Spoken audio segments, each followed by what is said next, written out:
Jai Hind students in class 9th science. Today we shall study the next topic, molecular mass and mole concept.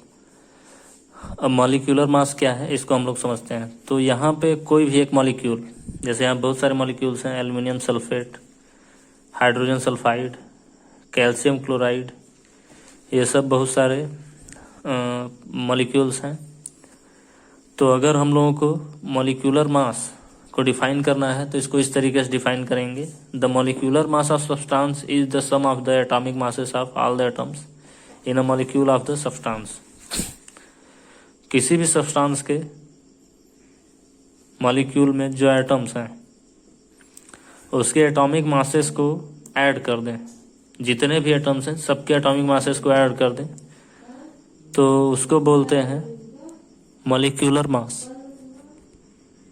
तो इस तरीके से हम लोग molecular mass को डिफाइन कर सकते हैं। The molecular mass of a substance is the sum of the atomic masses of all the atoms in a molecule of the substance. For example students, यहाँ पे calculate the molecular mass of water. हम लोगों को अगर water का molecular mass calculate करना है तो वाटर में हाइड्रोजन प्रेजेंट है, ऑक्सीजन प्रेजेंट है। हम लोग इसमें क्या करेंगे कि जितने भी एटम्स प्रेजेंट हैं सबके एटॉमिक मास को ऐड कर देंगे। तो हाइड्रोजन का एटॉमिक मास 1 यूनिट, ऑक्सीजन का एटॉमिक मास 16 यूनिट। अब यहाँ पे 2 हाइड्रोजन है इसलिए 2 × 1 प्लस 1 ऑक्सीजन है इसलिए 1 × 16, दोनों को ऐड कर देते हैं 18 यूनिट। तो इस तरीके से मॉलिक्यूलर मास हम लोग कैलकुलेट कर सकते हैं। यहाँ पे कुछ और है, nitric acid HNO3। Nitric acid का मॉलिक्यूलर मास कैलकुलेट करना है तो हाइड्रोजन का एटॉमिक मास प्लस नाइट्रोजन का एटॉमिक मास प्लस 3 × ऑक्सीजन का एटॉमिक मास। हाइड्रोजन का 1, नाइट्रोजन का 14 और ऑक्सीजन का 18, ऑक्सीजन का 16, 16 3 × 48, तीनों को ऐड कर देते हैं 63 यूनिट। यहाँ पे एक और टर्म है फार्मूला यूनिट मास। तो स्टूडेंट्स, फार्मूला यूनिट मास और मॉलिक्यूलर मास दोनों सेम टर्म है, दोनों का मतलब सेम होता है। Formula unit mass of a substance is also the sum of atomic masses of all the atoms. Molecular mass जो है वो भी सारे एटम्स के एटॉमिक मास के सम के इक्वल होता है। फार्मूला यूनिट मास जो होता है वो भी सारे एटम्स के एटॉमिक मास के सम के इक्वल होता है। तो दोनों का मतलब सेम है। अब कुछ न्यूमेरिकल्स यहाँ पे मैं सॉल्व करके आप लोगों को दिखाता हूँ। यहाँ पे जैसे calculate the molecular masses of, ये बहुत सारे कंपाउंड से आप लोगों को अपने से कैलकुलेट कर लेना है। मैं यहाँ पे 1-2 सॉल्व करके आप लोगों को शो करूँगा।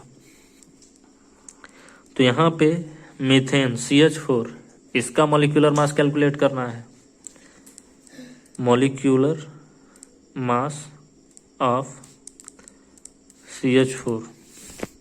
अब CH4 में क्या है, कार्बन का एटॉमिक मास 12, हाइड्रोजन का एटॉमिक मास 1 यूनिट, 12 यूनिट और 1 यूनिट। CH4 इसमें कार्बन का एटॉमिक मास 12 होता है प्लस हाइड्रोजन का एटॉमिक मास 4 × हाइड्रोजन का 1, 4 हाइड्रोजन इसलिए 4 से मल्टीप्लाई। तो 12 + 4 बन जा 4 यानी कि 16 यूनिट। तो CH4 का मॉलिक्यूलर मास इस तरीके से कैलकुलेट कर लिए।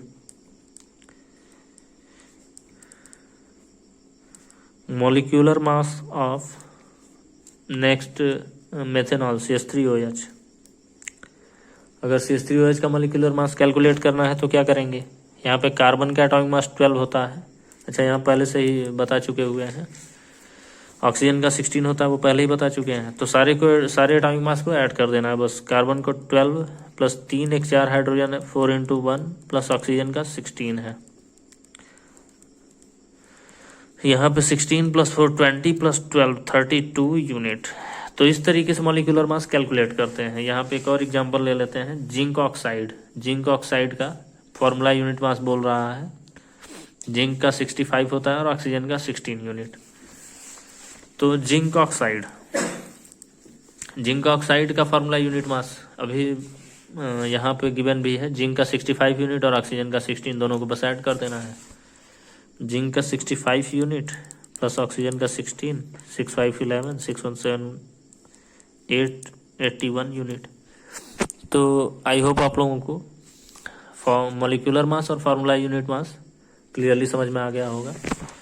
अब नेक्स्ट टॉपिक है मोल कॉन्सेप्ट, जो कि हम लोगों को काफ़ी डिटेल में पढ़ना है मोल कॉन्सेप्ट को।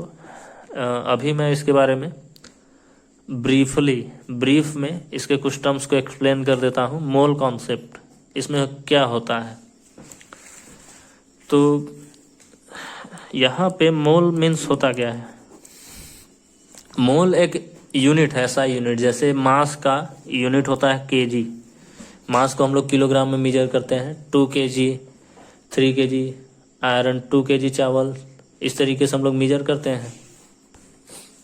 तो जैसे एसआई यूनिट होता है केजी मास के लिए, लेंथ का एसआई यूनिट मीटर, लेंथ को मीटर में मेजर करते हैं, वैसे अमाउंट ऑफ सब्सटेंस जब हम लोग लैब में प्रैक्टिकल करते हैं, तो जैसे हम लोगों को जिंक ऑक्साइड चाहिए और बहुत सारे जितने भी जैसे मेथेन चाहिए, एथेनॉल चाहिए, तो ये सब सब्सटेंस अगर हम लोगों को चाहिए तो हम लोग केजी में मेजर करके या ग्राम में नाप करके नहीं लाएंगे, हम लोग उसको मोल में नाप करके लाते हैं। कितना मोल जिंक ऑक्साइड है, कितने मोल सोडियम क्लोराइड है, ये सब हम लोग मोल में मेजर करके उसको लेके आएंगे और तब हम लोग प्रैक्टिकल कंप्लीट करेंगे।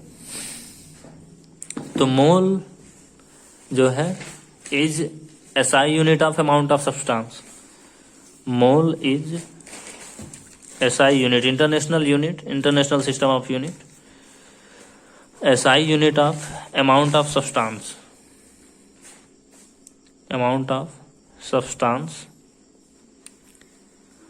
और मोल में मेजर करने के लिए कोई इंस्ट्रूमेंट नहीं है। जनरली अगर हम लोग मास मेजर करते हैं तो केजी में ही मेजर होगा।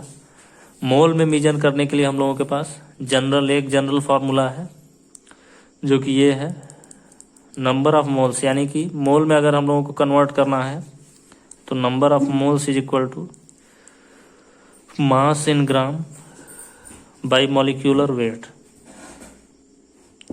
मास in gram by molecular wait,